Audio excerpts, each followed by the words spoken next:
গল্পটি শুরু হয় ইউরি নামের একটি মেয়েকে দিয়ে। সে একটি নাচের প্রতিযোগিতার জন্য অনুশীলন করছিল। তার বাবা ঘরে এসে তাকে কিছু বিশেষ নাচ শেখাতে শুরু করে, কিন্তু ইউরোর সেগুলো একেবারেই ভালো লাগে না এবং সে তার বাবাকে বাইরে পাঠিয়ে দেয়।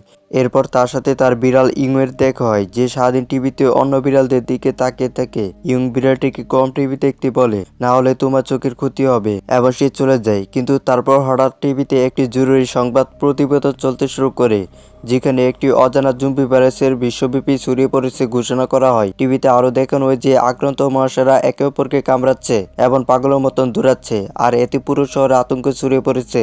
পরদিন সকালে ইউরি তার প্রতিবেশীর মাসিকে তার স্বামীর সাথে অদ্ভুত আচরণ করতে দেখে প্রথমে ইউরি ভেবেছিল তারা নাচতেছে, কিন্তু পরের মুহূর্তে এমন কিছু ঘটে, মহিলাটি তার নিজের স্বামীকে কামড় দেয়, অর্থাৎ সে একটি জম্বিতে পরিণত হয়েছে। এই দৃশ্য দেখে ইয়ং দ্রুত তার মেয়ে ইউরিকে নিচে টেনে নিয়ে যায়, যাতে জম্বি মহিলাটি তাদের কাছে আসতে না পারে। কিন্তু মহিলাটি ততক্ষণে তাদের বাড়িতে পৌঁছে গেছে এবং তাদের জানলায় ধাক্কাইতে শুরু করে। সে তার মেয়েকে তাড়াতাড়ি নিজের ঘরে গিয়ে লুকে থাকতে বলে। জম্বিটিকে সামলানোর পর সে সোজা তার মেয়ের কাছে যায়। সেখানে সে জানতে পারে যে বাইরের পরিস্থিতি নিয়ন্ত্রণের বাইরে চলে গেছে এবং সারা বিশ্বের মানুষ জম্বিতে পরিণত হচ্ছে। তার মেয়েকে রক্ষা করার জন্য সে ইউরিকে নিয়ে পুলিশ স্টেশনের দিকে দৌড়ায়, কিন্তু বাইরে এসে সে বুঝতে পারে যে অনেক দেরি হয়ে গেছে, কারণ প্রায় সবাই জম্বিতে পরিণত হয়েছে। মানুষ পাগলের মতন একে অপরকে কামড় দিচ্ছে। এই দৃশ্য দেখে ইয়ং তার মেয়েকে বলেছে এই জম্বিদের হাত থেকে বাঁচতে এখন তাদের মায়ের বাড়িতে যেতে হবে। ওইটা একমাত্র জায়গা যেখানে তারা নিরাপদ থাকতে পারবে। তাই জম্বিরা যেন চিনতে না পারে, জম্বিদের দল থেকে বাঁচতে জম্বি সাজার বান করে। প্রথমে জম্বিরা তাদের চিনতে পারে না, কিন্তু শীঘ্রই তারা বুঝতে পারে যে তারা মানুষ, এবং হঠাৎ করে সব জম্বি তাদের আক্রমণ করে। আক্রমণের সময় একটি জম্বি ইয়ংকে কামড় দেয়, কিন্তু ভাগ্যক্রমে সে বেঁচে যায়, কারণ এই জম্বিটির দাঁত নকল ছিল। ইয়ং দ্রুত তার মেয়ে ইউরিকে একটি নিরাপদ জায়গায় লুকিয়ে ফেলে। সে ইউরিকে বলে যে গাড়ি নিয়ে ফিরে আসা না পর্যন্ত তুমি এখানে লুকিয়ে থাকবে। এরপর ইয়ং নিজে বেরিয়ে পড়ে চারপাশে জম্বিদের সাথে লড়াই করতে করতে, এবং একটি সচল গাড়ি খুঁজে পেয়ে এমন একটি গাড়ি নিয়ে আসে। অবশেষে গাড়ি নিয়ে ইউরিকে এখান থেকে নিয়ে চলে যায়। ইয়ং ক্ষণিকের জন্য স্বস্তি পেলেও তখন সে ইউরিকে দেখতে পায় যে হঠাৎ চুপচাপ হয়ে গেছে। ইউন ভয়ে ভয়ে ধীরে ধীরে ইউরির হাতটা তুললো, এবং যা দেখলো তাতে সে হতবাক হয়ে যায়। ইউরির হাতটা ফ্যাকাশে, প্রায় ধূসর হয়ে গিয়েছিল, এবং তাতে বেশ কয়েকটি গভীর কামড়ের দাগ দেখা যাচ্ছিল। আসলে ইউরি যখন কোনায় লুকেছিল তখন একটি ছোট জম্বি শিশু তাকে আক্রমণ করে। জম্বি ভাইরাস দ্রুত তার শরীরে ছড়িয়ে পড়ে, এবং ইউরি চোখের সামনে ইউরি ধীরে ধীরে এক নরখাদক জম্বিতে পরিণত হতে থাকে। এই দৃশ্য দেখে ইউরি পুরোপুরি ভেঙে যায়। সে কি করবে বুঝতে পারে না, আর ইউরি পুরোপুরি জম্বিতে পরিণত হওয়ার সাথে সাথে হঠাৎ ইউরির উপর ঝাঁপিয়ে পড়ে, আর তার কাছে কোনো উপায় ছিল না। সে সাথে সাথে ইউরিকে একটি সিটে বেল্টে দিয়ে বেঁধে ফেলে। কোন রকম ভাবে সে তাকে গ্রামে তার বাড়িতে নিয়ে পৌঁছায়।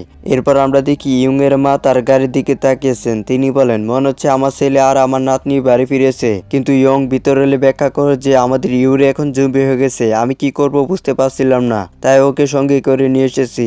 তারা সবেমাত্র ইউরির যত্ন নেওয়া শুরু করেছে। এমন সময় টিভিতে একটি নতুন সরকারি আদেশ প্রচারিত হচ্ছে। এরপর তারা দেখলো যে যারা জম্বিতে পরিণত হয়েছে তাদের স্বাভাবিক অবস্থায় ফিরিয়ে আনার জন্য সরকার একটি নতুন জম্বি ভাইরাস নিয়ে কাজ করছে।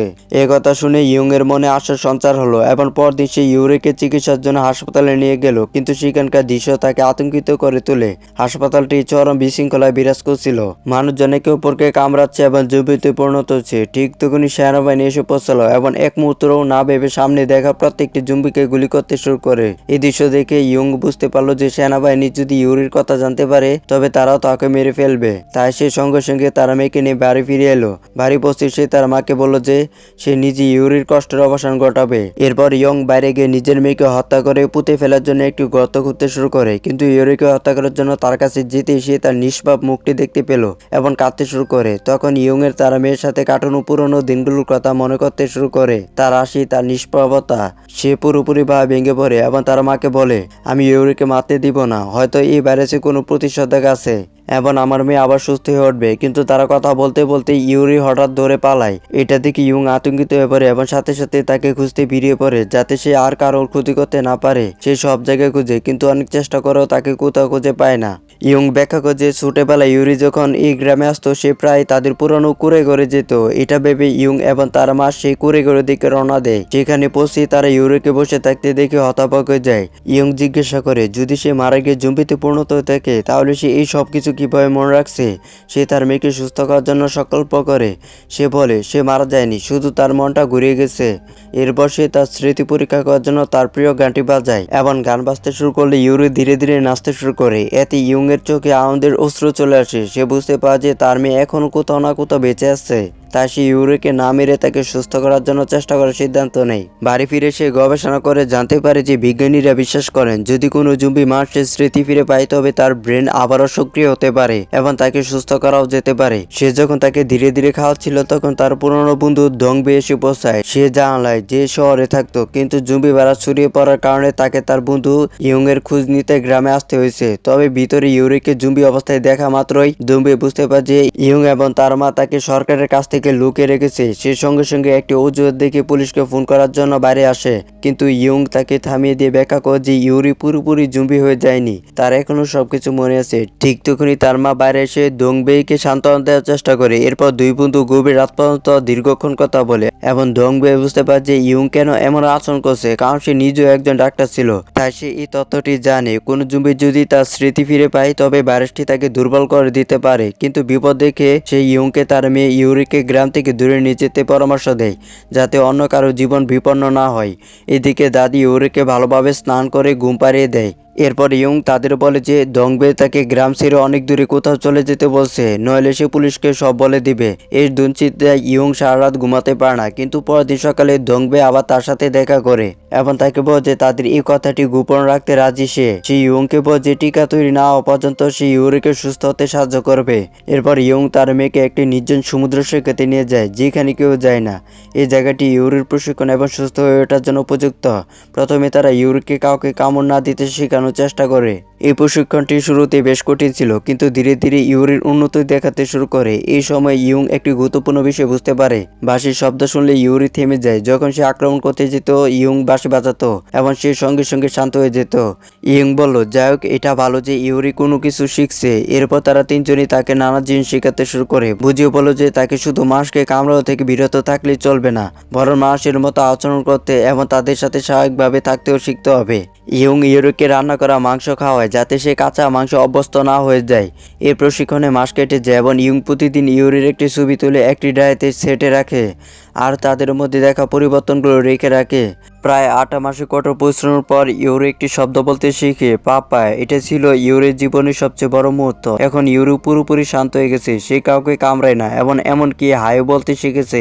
কিন্তু ইয়ুংয়ের মা বলে যে ইউরি সুস্থ হয়ে উঠলেও তাকে এখনো একটা জম্বির মতোই দেখতে লাগে। তাই সে তাকে মেকআপ করার পরামর্শ দেয় যাতে তাকে একজন সাধারণ মানুষের মতো দেখায়। এরপর ইয়ুং মেকআপের জিনিসপত্র কিনতে একটি দোকান যায়, যেখানে তার পুরনো প্রাক্তন প্রেমিকার সাথে দেখা হয়, যে এখন অবিবাহিত। এত বছর পর দেখা হয়, তাদের মধ্যে দীর্ঘক্ষণ কথা হয়। এই কথোপকথনের সময় ইয়ুং তাকে বলে যে সে তার মেয়ে ইউরিকে নিয়ে খুব খুশি এবং ইউরি তার পুরো পৃথিবী। কিন্তু যখন কিম বলে যে সে ইউরির সাথে দেখা করতে চায়, ইয়ুং উজার দিকে কথা এড়িয়ে যায়। সে চায় না কিম জানুক যে ইউরি একটি জম্বিতে পরিণত হয়েছে, তাই সে তাকে বাইরে নিয়ে আসে না। সে রাতে যখন ইয়ুং এবং দংবে একসাথে মদ্যপান করছিল, কিম আবার হাজির হয়। কিন্তু এবার দমে তার কাছে মিথ্যা বলে যে ইউরি মানসিকভাবে অসুস্থ এবং সেই কারণে সে সাধারণ শিশুদের থেকে আলাদা আচরণ করে। এই কারণে ইয়ুং কাউকে তার সাথে দেখা করতে দেয় না। এরপর কিম তার কষ্টের কথা বলে, জানা যে পৃথিবীতে সে সবচেয়ে বড় বেশি ঘৃণা করে জম্বিদের। কিম সব জম্বিদের মেরে ফেলার সিদ্ধান্ত নেয়। সে জানায় যে সে এই পর্যন্ত 100টিরও বেশি জম্বিকে মেরে ফেলেছে। এই কথা শুনে ইয়ুং ভয় পেয়ে যায় যে কিম যদি ইউরির কথা জানতে পারে তবে তার সাথে কি করতে পারে। ইয়ুং বাড়ি ফিরে এসে জানতে পারে যে সবচেয়ে বেশি জম্বি মেরে খবর দেওয়ার জন্য কিম সরকারের কাছ থেকে একটি পুরস্কারও পেয়েছে। সে কিমকে ইউরির কথা কখনো না বলার জন্য মনস্থির করে। তারপরে একদিন একটি বিনোদন পার্কে তোলা ইউরির একটি পুরনো ছবি তার চোখে পড়ে। ইয়ুং এবার তার বন্ধুর কাছে সাহায্য চায় যাতে তারা ইউরিকে সেই বিনোদন পার্কে নিয়ে যেতে পারে। কিন্তু যখন তারা ইউরিকে আনতে তার বাড়িতে পৌঁছায়, কিম ততক্ষণে বিনা নোটিসে এসে পড়েছে। কিম হয়তো ইউরির কথা জেনে যাবে, এই ভয়ে ইয়ুং তাড়াতাড়ি একটা উদ্যোগ দেখে কিমকে বাড়ি থেকে বের করে নিয়ে যায়। তারপর পার্কে যাওয়ার আগে ইউরির দাদিমা মেকআপ করে নেয় এবং তাকে দেখতে একদম স্বাভাবিক মানুষ লাগে। ইয়ুং তার বন্ধু নিজে মেকআপ করে নেয় যাতে কেউ তাদের দিকে সন্দেহ না করে। ওরা তিনজন ধীরে ধীরে পার্কে আনন্দ করতে থাকে। ইয়ুং এখন সেই সবাই কাজ করে যা ইউরি আগে করতো। এরপর ইয়ং এর বন্ধু একটি বার্তা পায় যেখানে জানানো হয় যে একটি টিকা তৈরি হয়ে গেছে এবং জম্বিরা আবার মানুষ হতে পারবে। এই খবরে দুজনে খুব খুশি হয়, কিন্তু হঠাৎ ইউরি পিছন থেকে ধরে ভিড়ের মধ্যে চলে যায়, কিন্তু কারোর কোনো ক্ষতি করে না। সে তার ছোটবেলার স্মৃতির মতো একটি ছোট সাপ নিয়ে ফিরে আসে। এদিকে ইয়ং এর বাড়িতে কিম আসলে সত্যিটা বুঝতে পারে। শেষবার যখন সে এসেছিল তখন ইউরি একটি ছবি দেখছিল। এখন কিম বুঝতে পারে যে ইয়ং তার জম্বি মেয়েকে লুকিয়ে রেখেছে। রাগে ফেটে পড়ে কিম সেনাবাহিনী ডাকতে যাচ্ছিল, কিন্তু তখনই দিদিমা আসল সত্যিটা প্রকাশ করেন। তিনি বলেন যে ইউরি তার ছেলের আসল মেয়ে নয়, বরং তার মেয়ের মেয়ে, অর্থাৎ ইয়ং এর বোনের মেয়ে। দিদিমা বলতে থাকেন ইউরির মা দুর্ঘটনায় মারা যান এবং তার বাবা মেয়ের বীমার সমস্ত টাকা নিয়ে ইউরিকে ত্যাগ করেন। সে কারণে ইয়ং তখন থেকে ইউরির বাবা হয়ে যায়। দিদিমা ইউরিকে কখনো বলেননি যে তার আসল বাবা মা কারা। কিম জিজ্ঞাসা করে, তাহলে আপনি বলতে চাইছেন যে আপনার ছেলে কখনো বিয়ে করেনি?